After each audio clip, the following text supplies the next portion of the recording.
Well, we're nearing the end of the year, and at this point I've seen pretty much all the major animated features of 2016. Well, the ones that have gotten a North American release this year anyway. But before I count down the best of those works next week, I'm going to name the worst animated films of this year. The first couple of entries on this list are ones I thought were just okay and fell short of being anything memorable or special. As we go down the list, we'll get the animated films that sadly did not work. So let's begin with Trolls. Like I said, this film was okay, just somewhat unfocused, and its shtick did start to tire after a while. The best part of Trolls is certainly the beginning, when we're introduced to the history of the Trolls and the colorful and felt world created by the artists at DreamWorks Animation.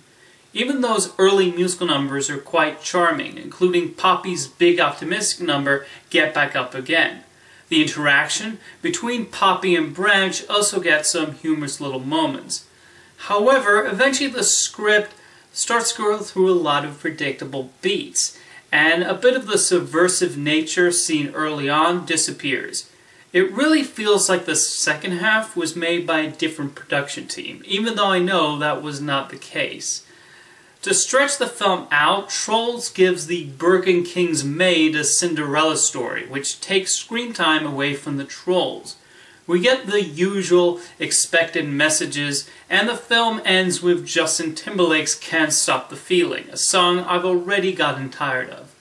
That the main villain is a third-rate Gargamel also played a role in me losing some interest about halfway through. It's a shame, because Trolls really is a pretty-looking film, but I wonder if the concept would have been better suited for a DreamWorks Netflix show rather than a full-length feature film. The Angry Birds movie. There were certainly some laughs to be had with this adaptation of the popular video game app, and the animation was nicely rendered, but we also had to sit through plenty of groaners. The best jokes are the physical bits, which certainly owe a lot to classic cartoon comedy. I especially got a kick out of the fast-moving bird Chuck. The pop culture jokes inserted into the script are where the film falters, as they are obvious, with a good chunk of them consisting of eye-rolling pig puns.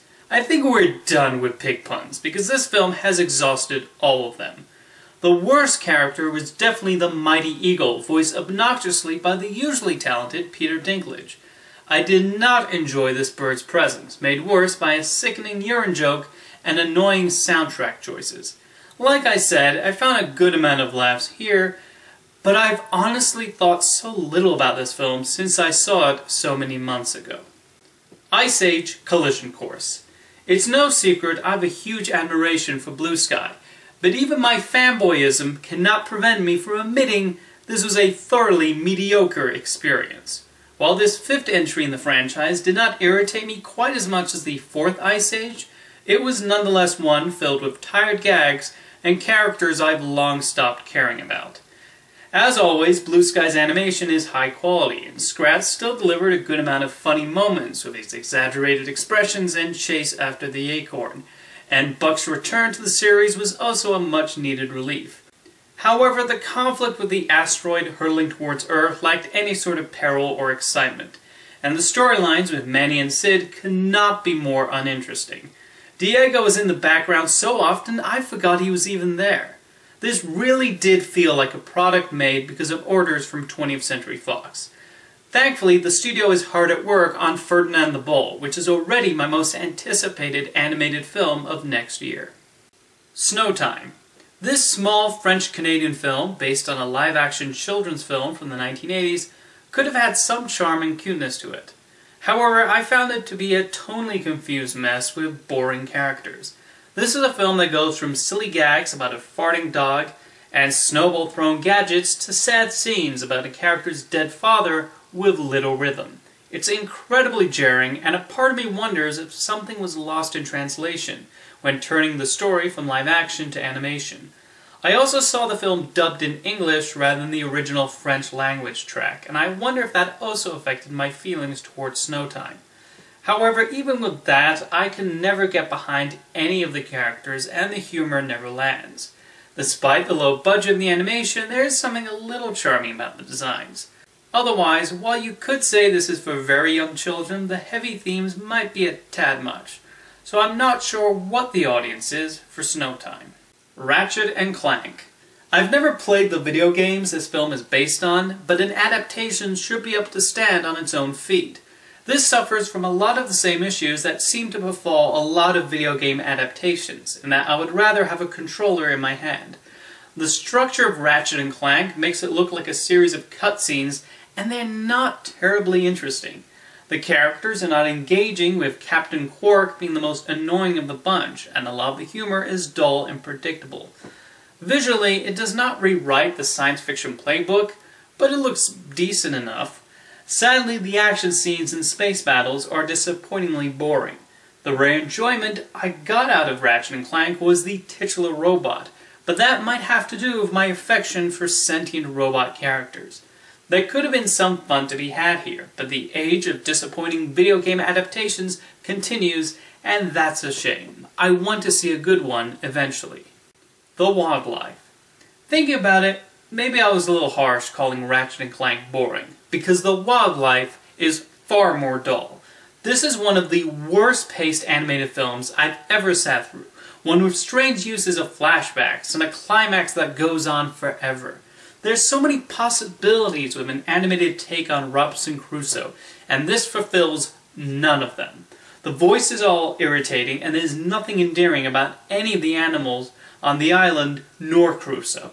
The most unusual come from a pair of cats with a lame motivation for seeking vengeance on Crusoe, and the female cat's main plot involves some, things that probably are not appropriate for a family film.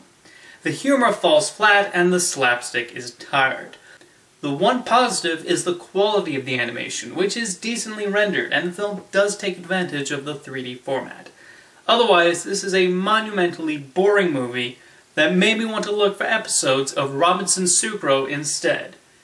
Only to find out English dubs of it are difficult to find. And the #1 worst animated film of the year is... you already know it! Norm of the North. It boggles the mind that somebody at Lionsgate looked at this and decided, hey, let's open this on over 2,000 screens nationwide. Although one screen would have been too generous. This is the worst kind of entertainment. Not just animated entertainment or children's entertainment, just any media in general. The animation is horrendously rendered, and the jokes are beyond pathetic, ranging from urine jokes to consistently jabbering sidekicks and groan-inducing one-liners. Every single character in Norm of the North is written like a buffoon, and the villain's evil plan to build homes in Antarctica is ridiculous and surprisingly overconvoluted when we find out he's kidnapped Norm's grandfather.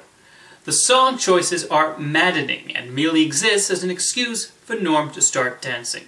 And why does he not just eat the villain? It would solve everything and end this film so much earlier. This is one of the worst animated films I've ever seen, but you know what? I think Lionsgate is secretly brilliant, because if this had just come out on video, nobody would care and it would just fade away. But because they opted to release it on multiplexes all over the country, some of us went to see it out of some curiosity, and we're still complaining about it. I think Mario of Glove and Boots said it best about Norm of the North. He is the worst! Okay, he didn't really say that specifically about Norm of the North, but it's fitting. I'm going to be talking about much better animated films next week. I'll see you next time.